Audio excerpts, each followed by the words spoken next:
In 10 years of studying video games academically, one of the biggest lessons I've learned is that the best way to understand a game is by understanding what its creators' artistic goals were. This series has primarily focused on how digital RPGs throughout history have adapted to technical constraints. As we've seen, those technical constraints have had a huge impact on the development of new types of RPGs, but it would be wrong to say that these constraints were the only things shaping the style in which those games were made. When a team of experienced game developers starts a new project, they usually have an artistic goal in mind. In this video, we're going to look at two modern games through the lens of artistic goals and how they fulfilled them.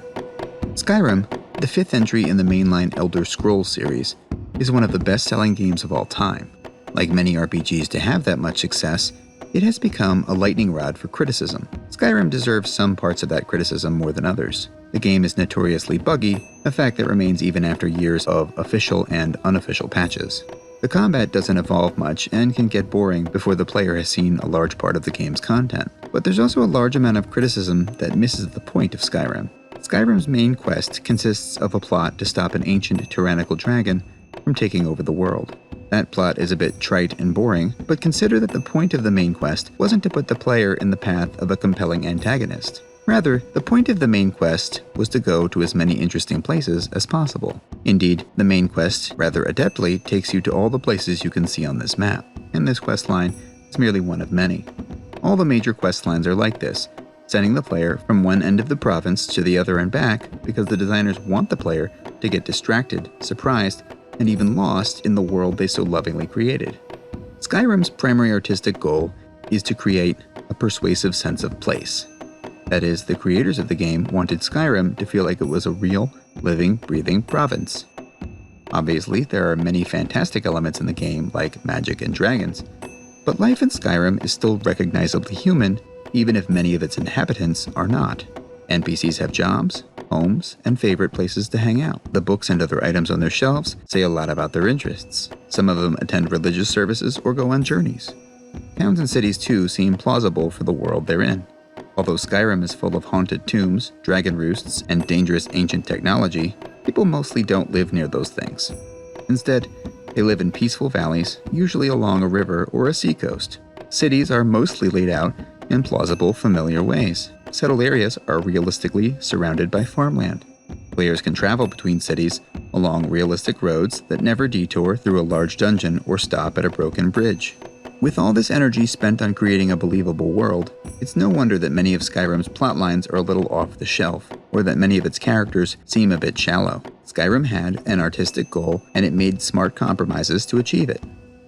Hades, the roguelite from Supergiant Games, is almost the opposite of Skyrim. Like all the descendants of Rogue, Hades takes place in a world that is obviously and even self-consciously ludic.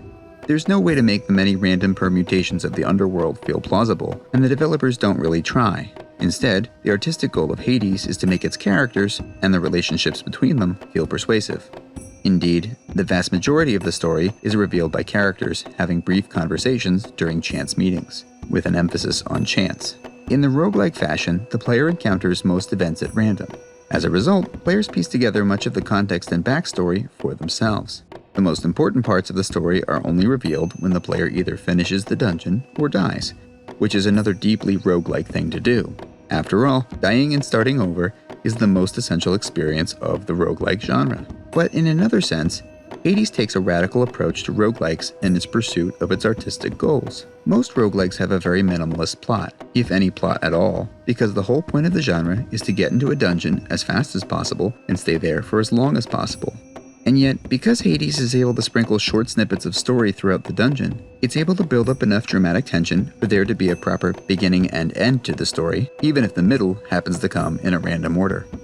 Skyrim and Hades are both profoundly shaped by the style of RPG they belong to, and yet that stylistic legacy is only one part of their story. Skyrim leaned into its open world roots and focused on making the province of Skyrim feel persuasive and human, even while impossible magical things happen throughout it.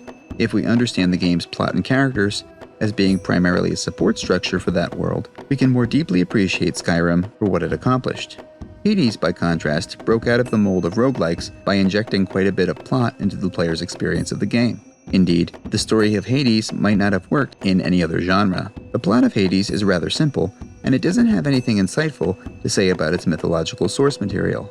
But because that story is delivered through the roguelike context of randomness, repetition, and death, it's able to engross players in the struggles of its fairly one-dimensional characters. That should be to Hades' credit, however. The designers set an artistic goal for themselves, one that perfectly fit the kind of game they were making, and their success in that pursuit is obvious.